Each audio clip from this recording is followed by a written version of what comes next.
ఈరోజు పుల్లలచెరువు మండలం ఐటీవరంలో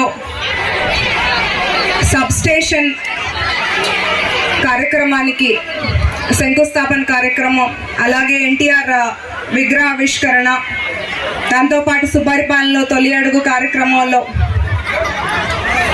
పాల్గొనడం, ఇక్కడికి ఆహ్వానించినందుకు ముఖ్యంగా గూడూరు ఎరిక్సన్ బాబు గారికి ధన్యవాదాలు. మీ అందరితో కొంత సమయం గడపడం చాలా ఆనందంగా ఉంది.